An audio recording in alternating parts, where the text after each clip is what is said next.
Hi, welcome to the Triple Play Talk Show. I'm James Grove. I'm Grayson, CeBallos. I'm Nate Olsen.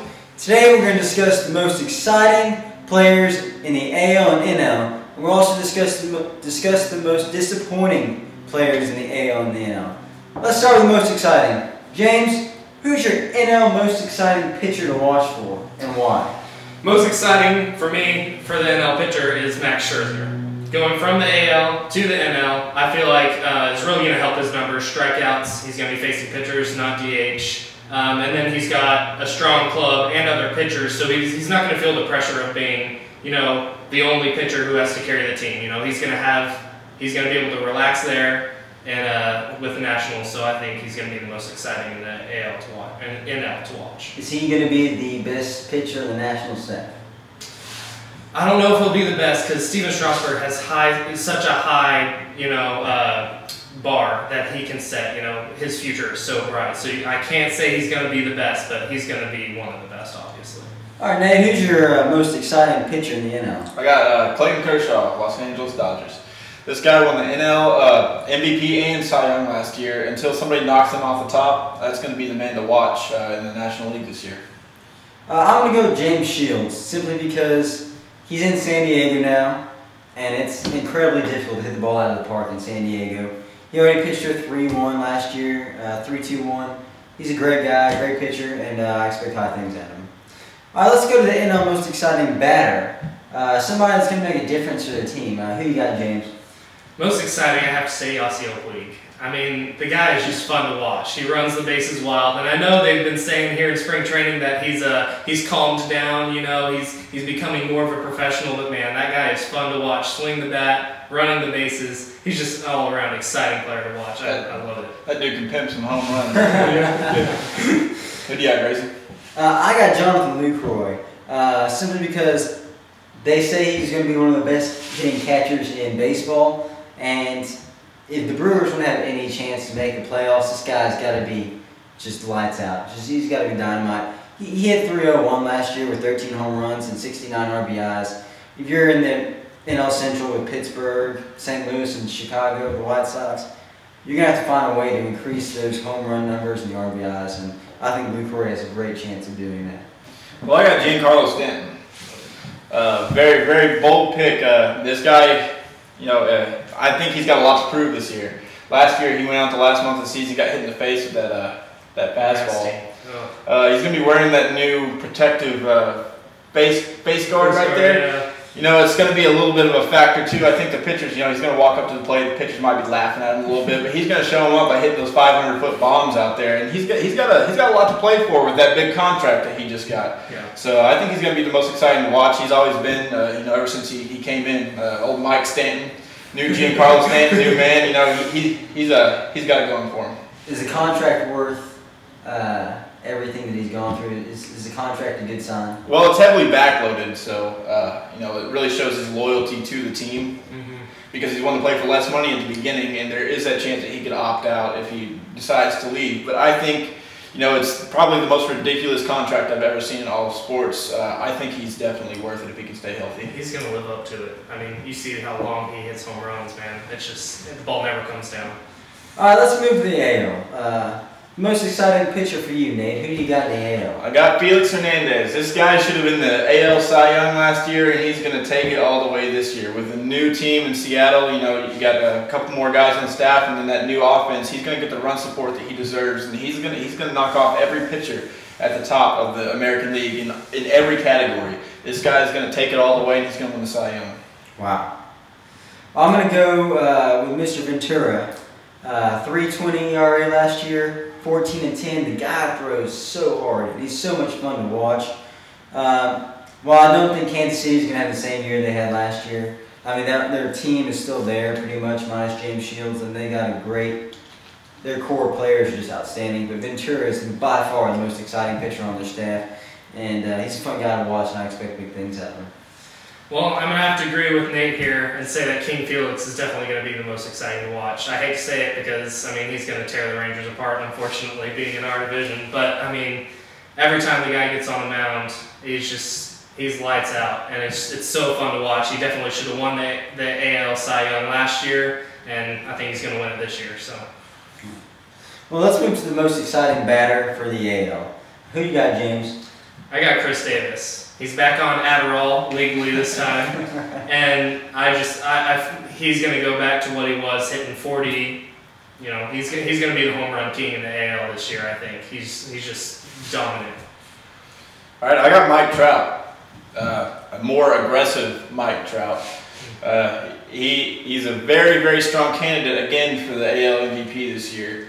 And, you know, he's got the stuff to do it. This he's a young guy, and he's got a lot to fight for. You know, it's a good vibe that he's got going over there. Really good feeling playing in Los Angeles. He's got a really, really strong chance of, you know, being being the face of baseball, possibly. This kid's got it going for him. I'm going to go with Mr. Jose Abreu. I mean, the guy, you say Chris Davis might have a chance to win the home run crown this year. I think this is his best competitor here. He had 317 last year with 36 home runs. The guy is fun to watch, and he's a hell of a ball player, and I love to watch him play. Those stats were as a rookie. I know, that's crazy. And a much improved ball club this year, so yeah, relieve some pressure off of him maybe. All right, let's move to the most disappointing players, these guys are guys that may have had big years last year, but we're going to see them fall off the cliff, kind of. They may not completely nosedive, but they're belly flopping. So who's the least exciting pitcher in the NL, James? For me, it's going to be Matt Harvey. I just feel like coming off Tommy John, he's not going to be what he was. I think he's still going to be a good pitcher. He's going to be able to win some games. You know, he's going to have a decent ERA, but everyone's so hyped up about him. I don't think there's any way he lives up to the hype that he's got right now. I got Max Scherzer. And I know I talked about Giancarlo Stanton living up to his contract, but this guy got a big contract too this offseason. It's something that he's gonna fold under the pressure. You know, the pressure of the Washington Nationals are gonna make they're gonna go all the way to the World Series on this rotation. He's gonna have a tough time, you know, living up to that. I just think the pressure is gonna get to him. He is a veteran, but you know, pressure gets to everybody. Max Scherzer is going to fold. I don't think he's going to do as good as he has in years past. I think he's still going to be effective, but he's going to be the most disappointing of all the big names that were signed to big contracts this offseason. I'm going to go with Cole Hamels, and it's pretty simple why. I mean, I don't think he's going to end up being traded. So I think he's going to be on a sorry team, and his numbers are just going to look terrible. I bet his ERA is up close to 4. And it's simply because I think he's going to quit carrying. Yeah. So it's hard to watch that. Oh, I hate to be Philly. Yeah, that's Philly. Let's move to the most disappointing batter in the NL. I got Will Myers.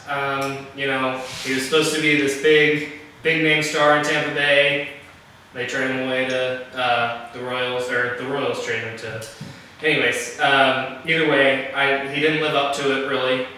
Struggled with hitting the ball, kind of had trouble with strikeouts. Now he's going to San Diego where the ball doesn't fly. The ballpark's huge. The ballpark's huge. I just feel like they're going to keep him on the team because, you know, he's got such a high upside, but I just don't think he lives up to what they've been saying he is. So. Well, I've got another Padre. I got Matt Kemp. This guy is not going to stay healthy throughout the entire season. Yeah, it was a huge buzz whenever he got traded to the Padres for Yasmani Grandal. But I think that he's not going to be able to stay healthy, and yeah, he has a lot of power. Whenever he is healthy, he is going to hit a few home runs in that ballpark, even though it is a pitcher's park. But I don't think he can. I don't think he can hang this year. I think he's slowly on his spiral downward just because he can't stay healthy.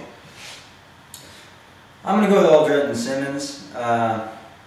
He's supposed to be the next shortstop of the future, and I just don't think he can hit the ball. He may have a tremendous defensive side to him. The guy, I think he's going to hit close to 200. I mean, it's hard to watch him play, and especially at the end of last year where he was struggling. He only hit 244 last year with 7 home runs and 46 RBIs.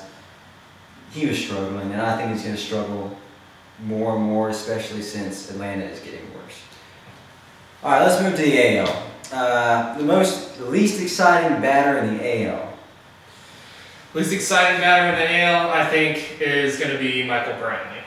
He had such a big year last year, and I mean, the buzz was all about him. He had some MVP votes, and I think it was just kind of dynamite and barrel. You know, it was just 1 year thing. He's going to fall back to earth this year. He's going to be a decent player. You know, he's still going to be, you know, a good starter, but I don't think he's not gonna have a good year. So.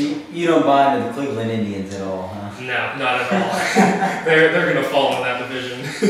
I'm gonna go with Albert Pujols. He's getting old. He's losing Josh Hamilton behind him for now. Mm-hmm. So we'll see what happens. He hit 272 with 28 homers last year. He stepped it back up, but I think he's gonna go back down to those 2013 numbers he kind of had, close to the 260 range. With closer to the 15 to 17 homer range, which is still fantastic, but not for what you're paying him. Absolutely. Well, I got Nelson Cruz. Like I said before, you know, just because I say the player is the most disappointing, it doesn't mean they're not going to have a good year. Mm-hmm. This guy, you know, it's another contract that was signed that I think is going to, you know, get to the head of the player. Nelson Cruz he's gonna do good things in Seattle. It's a good sign, but he's gonna be the most disappointing towards, you know, what they were expecting from him, the money they gave him. You know, it's a tough ballpark to hit in, honestly. You know, the air there in Seattle, you know, just kind of makes it tough anyways for a player to hit a home run in a ballpark like that. But you know, he's gonna have an all right year, but he's just gonna be the most disappointing in the AL. You know, from everybody that we're watching out for. And when we saw Adrian Beltre, he went to Seattle and everyone thought he was done when he was there. I mean, right-handers should not do well in that ballpark. Absolutely not. All right, well, let's talk about the AL pitchers. Who do you got, Nate? Who's going to be the most disappointing? Who's going to surprise us? Well, I got the reigning AL Cy Young, Corey Kluber. You know, it was just a big surprise that this guy won the Cy Young last year. I was looking at the voting, the choices they had for the voting last year right before they announced it, and I saw Kluber's name, and I was like, yeah, he was lights out, but you know, you got King Felix here. Why not put him at the top? I just don't think Kluber can hold a depleting rotation afloat for the Cleveland Indians this year. It's going to be a down year for them, and I think, you know, Kluber's not really going to help that along too much. I had the exact same pick for most disappointing. I feel like he's gonna fall off big time, especially since, like you said, he's the only one in that rotation who's a solid starter, you know, and that can put pressure on you. If you're the only guy, you have to carry everyone, and then their offense isn't that great, so that means he has to make sure to pitch a good game, or they're not going to win. And so I think it's going to be a very tough year for him. Well, I'm going to go with someone other. Corey Kluber. I'm going to go with Rick Porcello. I'm going to go with Rick Porcello. He's a great pitcher, don't get me wrong, but they're expecting him. The Red Sox are expecting him to be a number one, and he's not a number one kind of guy. He doesn't have the stuff. He pitched a 343 last year. He won 15 games. He had 129 strikeouts. He had a good year, but not a number one year. And I think when he's going up against other number ones, and he's expected to be a number one, pitch number one, those numbers are just going to fall apart, and I think he's going to struggle. That's what I think overall sends the Red Sox to a spiraling downhill slide. All right, that's all we've got, guys. Thanks for watching the Triple Play. If you have any questions, you can ask us on Twitter or Facebook at The Triple Play. Please subscribe below, and thank you for watching.